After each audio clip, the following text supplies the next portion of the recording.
Okay, hi, good morning. Morning. Welcome to the series of, it's actually the reduced team here at Rowan, apart from me and Trusty Dog, who is sleeping, and my co-host, who I will introduce you to in just a second. So welcome to a series of salon chats. This is third or fourth sort of in the series that we've got. And it's a series of mini webinars, which are aimed at covering sort of a series of subjects to inform and equip business owners to be able to deal with information and advice on managing sort of teams and managing and engaging teams. So especially relevant in the current climate, I feel. This is sort of temporary HQ for me. And I'm going to introduce you to my co-host for today. We'll be talking about the title of this one is return. Oh, no, it's not. This one's wellbeing, this one, isn't it? Practical tips to consider when managing remote teams. And we know that there is a huge amount of information at the moment around addressing home working and what we should be doing, and a lot around IT and, you know, the sort of platform that we can use. But what I think is actually missing currently from where we are, and Becky, you'll have an opinion on this, is that we don't really have an awful lot of practical sort of hints and tips on how we identify, how we, you know, we're connecting with them sort of through the IT, but how do we check that they're actually okay? How do we check that their well-being is good, that they're still engaged? And that we're just basically sort of checking in with them. We're making sure that you know, they're okay. When they're in an office, it's very easy to be able to sort of see people and to pick up on signs and signals. But I think actually when you're at a distance, even from a video perspective, it's quite different. So I've asked Becky, who is an expert in this area. She will introduce herself in just one moment. I've asked her to join me today so that what we can do is just have a little bit of a salon chat around what we can do and things we can look for, and you know, little identifiers, excuse me, that will help us, you know, to stay sort of engaged with our teams. So without further ado, Becky Wright. Becky, do you just want to give us sort of a quick introduction so people know who you are and what you do? Yeah, so thanks for inviting me, Karen. That was very kind of you. So I'm Becky Wright, and my business is called New Leaf Workplace Wellbeing, based in Somerset, which is really nice, so kind of on the doorstep of some of you. And at the moment, like most of you, we are working remotely, offering counselling services to businesses. We're offering online mental health training at the moment, and we're doing online sort of pop-up well-beings. And that's probably why I'm sandwiched between two banners here, which is a rare occurrence for me. So yeah, that's what we're up to at the moment. And we're doing lots of little webinars like this, just to give people some real practical techniques. Like you say, it's kind of missing, but also there is a lot of information around at the moment. We're being told to do a lot of things, and it's kind of good to sift through that and think, well, what's going to be useful for me? Yeah, so we put out, as you know, we put out a survey to a lot of our clients, and asked them the kind of things that, you know, they would be, you know, what type of questions that they would want to sort of put to you as the expert. So so we've got a list of those that, you know, that we can go through. And I know you've sort of prepared some slides as well. But just give me a very sort of short feel of how you know, what does the market feel like to you sort of at the moment in terms of sort of the challenges? Well, I think what I'm noticing, very much kind of mid-March time, lots of apps like the Headspace app, which is very popular anyway, decided to offer its services for free. And at the moment, that's kind of free to sort of healthcare workers. And I've noticed a lot of these online platforms have sort of joined forces with other platforms in order to provide that kind of online support. I think if we're going to really help consumers at the moment, the most important thing is to try and create a situation where they can feel some level of control in all of this. Because a lot of people internally feel that they haven't got any control over what's happening. And, you know, there's a lot of truth in that as well, because a lot of it is beyond our control. So there seems to be the way in which the market is selling well-being at the moment is very much, there's lots of free exercises you can do, lots of free resources that you can share with your employees. But I think what's not being thought about is the future of this. You know, when we come out the other side of this pandemic, I think people in the workplace are going to be thinking differently. For example, they might be more concerned about contagions generally. It might be that in the workplace we bring that into our well-being, that we talk more about how to prepare ourselves, how to boost our immunity, how to prepare for the flu season. Maybe we don't put enough emphasis on that, but I think that people will be much more wary of that on the marketplace. So I think post-pandemic, we need to start thinking about how we can support staff throughout the year to better prepare for the kind of peak illness season, for want of a better word. And also, I've noticed we're going to come out of this. I think occupational health are going to be very busy, because all the people experiencing neck problems, back problems from sitting for long periods. I don't think that's being talked about very much at the moment. And also, people are increasing their drinking, and that has come out through some surveys. And maybe in employment, we need to think about that now, about what can we do around alcohol awareness, because people aren't having to travel. So they're having a little bit more to drink than, you know, maybe they would normally. Yeah. It's some of those hidden things that I think is just worth mentioning. Yeah. Okay. So we had a number of questions that came back sort of from clients that are, you know, that I think are thinking about these things. I think there's two sides to this, isn't there? There's the side which is those who are very much engaged and have a very well established wellbeing program, and then there are others who are on the start of that journey. And we've got, you know, I know that, you know, my range of clients are sort of, you know, both sides. So, you know, we deal with sort of micro and SME sort of style businesses. So some of the sort of SME, more mid-range ones have a very established sort of well-being. We talked about this in terms of sort of the construction side, which I know you work a lot with. So so for those, there is a mix of sort of questions. So we've got some questions from those that have got an established sort of well-being practice, and then we've got some questions from those who are very, very early on in that journey. Let me just sort of pose those questions to you, and you can sort of have a think about that. Yeah. So we can sort of talk around it. So what sort of methods then? We were talking about sort of the technology that we're using on a day-to-day basis, like, you know, we're doing right here, right now. And it's very easy to see somebody who is, you know, I'm great, I'm fine, this is lovely, we're having a great time, and I'm in my office and I've got my dog, and, you know, it's all really great, and it might be raining outside, but I'm at home and I'm good. What you see and hear sometimes isn't really what's going on. So how do we, one of the key ones was, how do we sort of identify when we're talking to our individuals via technology? What sort of signs and things can we look out for there, where we're sort of starting to see a change in behaviour? I think the first thing I want to say is, you know, this is a tough time and you're not going to get it right. And I kind of want to say that, so I want to let you off the hook, because you might say the wrong thing. You haven't got all the clues in front of you at the moment. So, you know, like normally we pick up on so much when we're with someone, and such a lot of it is non-verbal. And at the moment, all I can see of you, Karen, is your head and your shoulders. I can't even see what your hands are doing. And normally I would pick up on that. I would see what your, you know, hand signals were. I'd be looking at the way in which you're sitting, whether you're sitting all crashed up, or whether you're sitting sort of more relaxed.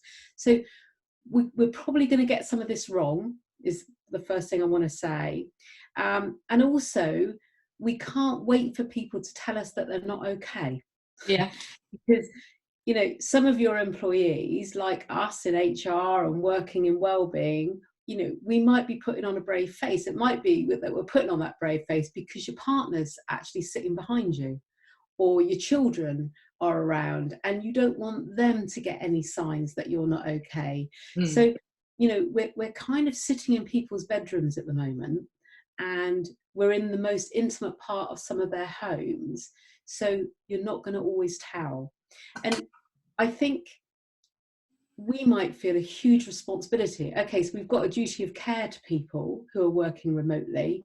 We can ask them how they are, but you can't guarantee that you're going to be the person they're going to want to speak to. Mm-hmm.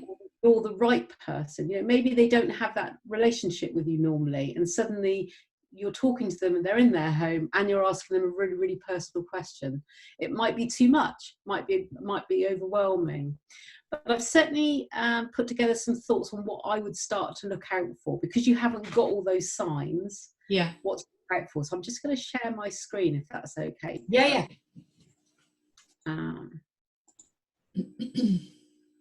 Okay, so obviously this is all going to work really smoothly. Not. Oh, there we go. We're off. We're off. So the first one sort of says behaving out of character. So this is assuming that you know that person quite well. And the reality is you might not know them all that well. Mm. But if you do think, that is really not how they would normally behave, or they're being, incredibly erratic, or if this was in the workplace, would you consider this unacceptable behaviour? Because you've got to remember, people are at home, they might be speaking much more freely than perhaps they would in the workplace. Their language might be slightly different, but we're looking for what we would consider kind of unacceptable. Mm. Being withdrawn, not participating. So say you're having a group chat with people and this is someone who's really not joining in with the conversation at all. You might just want to clock that, take a note of it and think, actually, I think that might not be okay. And if you're trying to invite them to concentrate on something and you really don't, they just say, look, I can't do that. I just can't do that at the moment. And then you invite them another time to do that and they still say, I just, my head's all over the place, I can't focus right now, then I'd be concerned. And I'd be looking for things like, for example, I put here poor performance or an increased errors in their work. I mean, some of the guys might not be working at the moment, so you might just be checking in on them to see how they are, but not necessarily asking them about work. Yeah. Some of them are furloughed, aren't they? Some people are going to be increasing their alcohol, caffeine, cigarettes, but also sedatives. Some people are really struggling with sleep at the moment. And I would definitely ask someone how they're getting on sleep-wise, because it's often an indication of what else might be happening for them. So ask them about their sleep. And I'm going to share with you later, Karen, some really good resources around sleep that you could share with your colleagues. Feeling tired all the time is concerning, but a lot of people aren't sleeping well at the moment. And I know you and I have scrubbed up well today. Well, I hope we have. But what I'm noticing is, when you're working from home, it's quite an effort actually to look reasonably good, because you're used to kind of just hanging out in your jogging bottoms or whatever. So I think the Gap store is probably doing a cracking trade with, especially with my age, because I think the joggers and hoodie look is actually very good. I think if somebody was constantly unshaven, or you just felt they look really dishevelled, I might, that again, I would use that as a clue and just to ask them about that. I think it's very easy to say I'm fine. And what I've put together is what I think is quite a useful little resource. This is something that you can introduce to your team. And I personally really like it, Karen. So you've got a kind of score system here from 1 to 10. And it's really just to say to people, what we're going to do is we're going to introduce a little form score. I can very quickly then, as your manager, check in with you and see how you are. So today, how would you rate yourself? Would you rate yourself a 1, 4, 10? And if you didn't want to do that in the main screen and you were using Zoom, you could very easily do that in the chat section. Mm-hmm. And they could send you privately what their score would be. And I would follow up on what their scores were. Anything 5 and under, I would be looking at. That score isn't my own work. This is created by a guy called Rob Stevenson. And again, we can let people have the download of that, because what I like is people have been putting it on their emails. So they're going, score form today, 5 out of 10. Okay. So yeah, you could very easily on an email just say, oh, okay, so they're 5 out of 10 today, right? So I really like it as a kind of very quick sort of check-in, really. I think it's quite a nice one, and it's good for people who don't want to talk very much. So again, it could be a little indication of how they are. So I thought that was quite a good one, really. So so just while we're on that subject then, I think the thing is that, you know, we often talk about sort of like bringing your whole self to, you know, to work. And, you know, sometimes you alluded to earlier, sometimes what we see and sometimes what is actually going on is quite different. So, you know, is there anything sort of in here where, you know, I could say to you on some mornings, or I could say, you know, yeah, that's fine. I'm an 8, I'm a 7 or an 8 today. Yeah. The sort of the things that you were talking about, the more visual sort of aids, presumably will help with this sort of situation. So if you've got somebody who's constantly saying to you, yes, I'm a 7 or an 8, and yet what you see visually is quite different. So that, you know, the tiredness or the sort of the slightly less put together sort of, you know, visual image. Is that where you sort of then you'd support this with, you know, with that by saying, okay, you're saying you're a 7 or an 8, but you're looking a little bit sort of tired. Is that sort of a good thing to be able to do? Yeah. What I've done is I've thought through maybe some of the things that you could actually, the kind of context, because I think you have to think about that as well. Yeah. So I think these are my key things, really. You should always ask twice. So it's like saying, so how are you today? Well, I'm fine. I'm just gonna, you know, I'm just noticing this and this. So are you really fine? You know, you're saying that you are, but always ask twice. Yeah. And if you can remember that in your head, that's a really good thing. And there's campaigns, the Ask Twice campaign has been launched just on that, because we need to not just ask the once. And often we'll say something different the second time we're asked. So that's quite a good one. The reason why people don't disclose is quite important. A lot of us either don't want to burden someone else, or, you know, we're worried that they're going to talk about us. So sometimes the language you use is really important. So using the word I rather than we. I notice, I feel, I'm concerned, rather than we feel, we're concerned. Do you see the difference? Yeah. Mm-hmm. The moment I say we, it's like I'm talking about all my work colleagues. So making it personal, saying the word I is important. Just reassure them of the confidentiality. Although we know what that means, just remind them what it means, because I think that's quite helpful. And tone of voice, you know, often we don't tell people how we are because we don't think they're that interested. So really taking someone seriously. I am listening to you right now. Trying to work on your tone of voice so that you're not all like this, hi everyone, lovely to see you all today, we all fine. You know, your tone of voice sets a tone for that meeting, always.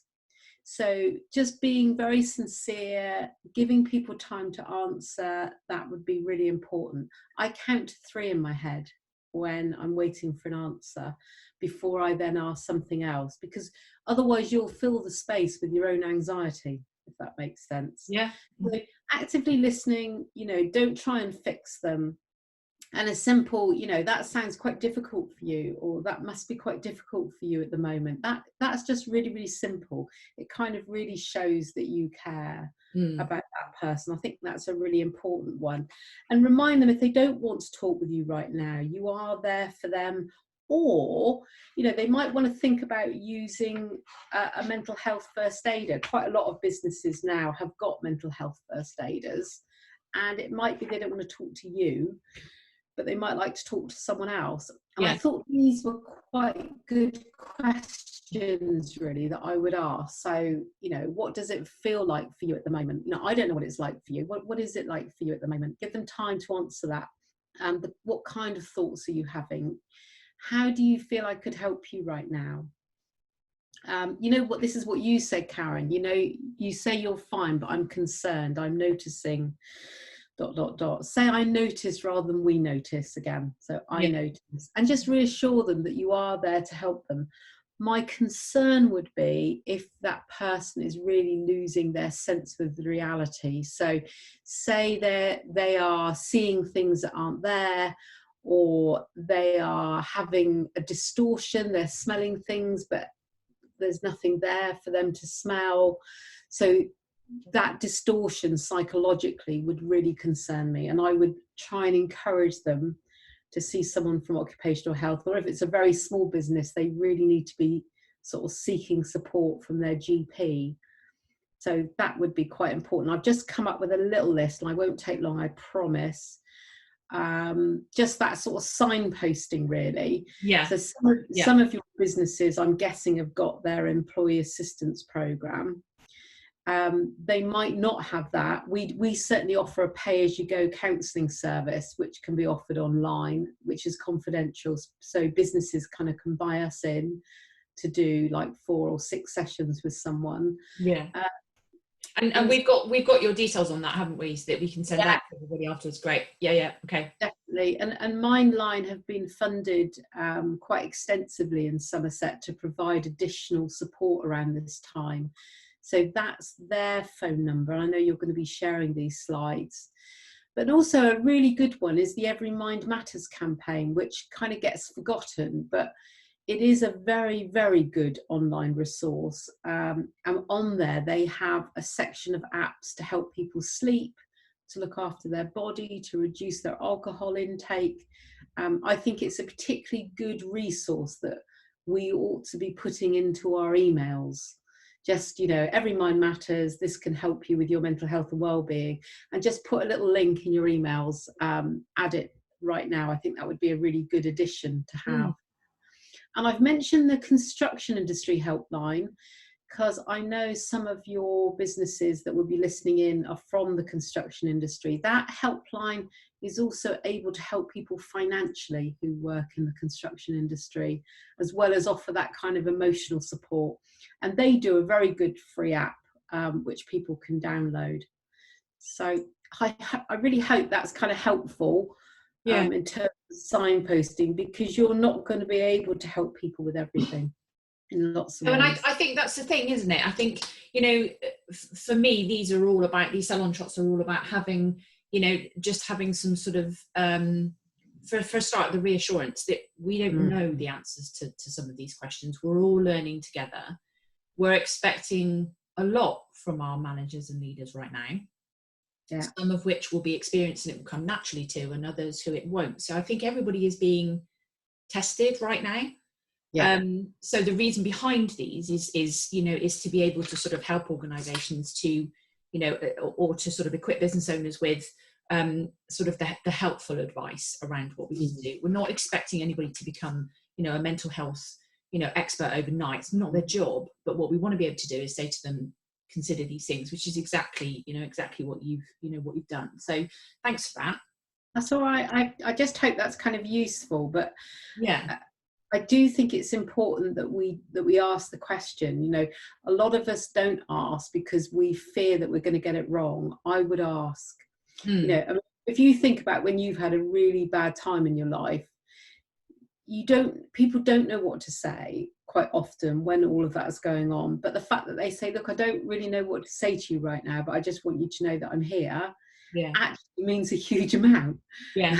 We don't have to have the right words all the time, but I think just that kind of kindness, compassion, coming alongside people, not trying to fix stuff, all of that really helps right now. And not feeling like you want to come up with 10 top things that they can go and do. I think we're being told enough what we need to be doing. I think it's much more about just giving people space if and when they need it.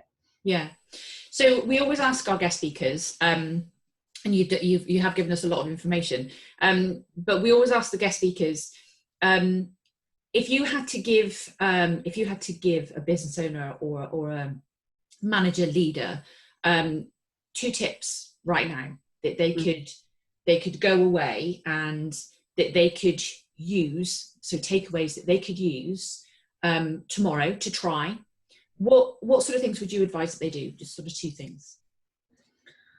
I would say always ask twice would be one of my top things from what Yeah. I've said so far, because I just think that is just incredibly important. And I'm trying to think what would be the next really important one. I think just be yourself, really. Don't pretend to know the answer. Yeah. Just be you. Just try and trust your own intuition, your own gut feeling a bit when you're talking to someone, because maybe they're not showing the signs, but I would sort of trust your gut a bit, because that's often how we operate, and you can operate like that online as well. You can just think, oh, I don't know, something doesn't feel right there. Something's not quite right. And if you're not a natural empath, which let's face it, we're not, then you're going to need to look at some of the signs and try and be a bit more open and just say, I really don't know what to say right now, but I just want you to know I am kind of here for you. So don't try and pretend, really. Just trust your gut, be yourself. And I think the other thing is know that there are people out there who, like yourself, who are experts in this, who, you know, we will send out the slides that sort of Becky shared. We'll also share your contact details as well, Becky, so that, you know, people, you know, if they need any more information, they can get in contact and, you know, we've got some quite useful stuff coming up. We're going to put on with Taunton Chamber, we're doing a mental health for SMEs, which is a really, really reduced cost online course, which we're going to be delivering in May. So that would be a really good one. If you just kind of want to get some insights, want to look at how to, you know, what do you need to know about mental health if you are an SME. But definitely in the future, you know, if you can think about training up a mental health first aider, they really come into their own around this time, you know, when things like this happen, and you can make really good use of them. And that's something that we'll be putting back on when we're able to do face-to-face training again. We can only do a 4-hour course online. We can't do the 2-day course. Yeah. And you've got the 4-hour course. You've got a 4-hour course going on at the moment that people might be interested in. Do you want to tell us a little bit about that? Yeah, it's really good. So it's certificated by Mental Health First Aid England. It's a 4-hour course. You have a workbook and a really good manual. I have to say the manual's not huge, but it kind of gives you all the basics. And basically we talk through, you know, what is mental health. We go through some of the main kind of conditions, and we also talk a bit about the things that you can do. So a bit like I've ran through this morning, so things that you might like to ask, you know, how do you have that conversation with someone? So it's quite good for line managers because it offers some of those resources that you need. It's also got some really good exercises. It's quite self-reflective in parts, because here's you and I giving out all this advice, but have we actually sat down and written our own kind of like list of how am I today? Yeah. It's like, you know, what's my score today? So I think what I like about the course is it's not just about learning about something, because mental health is about you, you know, all health is mental health. So I really like the fact it gets you to look at your own self as well. So we've got, we're only doing 12 people on every course, because it feels like on Zoom we wouldn't be able to manage a greater number than that. So I'm going to keep it really small. We're actually nearly full. We've only got 2 places on our next one, and then once I've filled that, I'll then put on another date. So yeah, if people want to connect through you, Karen, or on through LinkedIn, they'll see the new dates coming up. And we're also going to run a wellbeing Zoom. It's called We Mean Business, or Wellbeing, Meaning and Business, and that's for small business owners who are kind of struggling at the moment, or would like to have a space where they could go and get some support with other business owners. And I thought that would be a really good thing, and hopefully we're going to launch that next week. So that'll be a resource that some of your colleagues might be interested in. I'm really looking forward to that. That's been many years in the making, but obviously it was going to be face to face, but it's been good to have a kick up the arse, really, to make me get on with it. It's good how creative we become, isn't it? It's like when I who'd have thought, hey? Yeah, who'd have thought? Right, come on, get that off the shelf. You should have done that years ago. So what we'll do is we'll put all of the contact details in terms of the course and the information. We'll put it on our LinkedIn page, which for anybody listening is the links will be in the document is Rowan Consulting on LinkedIn, or connect with either Becky or myself or both in terms of our LinkedIn or website pages. Thank Thank you, Becky. That was really, really useful. Really useful for me as well. You know, I don't have my team sort of around me at the moment, but it's good to sort of have, you know, have some advice from somebody who, you know, who understands that world. So thank you very much. I very much appreciate that. Thank you to everybody else who is watching or who will be watching, who will be sharing this, hopefully. This has been a salon chat from Rowan Consulting. We are HR and organisational design specialists, and we work with businesses to support the structuring, training of managers and leaders, and also sort of helping to manage their individuals, their people, which is our HR support packages. So if you've enjoyed this salon session, please feel free to share with your colleagues and contacts, or you can subscribe to our channel, which you can do via the Rowan Consulting site. Becky, anything else you'd like to add before we say goodbye? Well, I kind of want to say stay safe, but also stay well, because Yes. it feels important. And just, you know, I want to be a resource for people during this difficult time and beyond. And, you know, let me know if there's something which I've talked about and you think, gosh, I'd like to know a bit more about that, I'm not quite sure where to look, you know, by all means get in touch and I can expand on it for you. Okay, brilliant. Lovely to see you.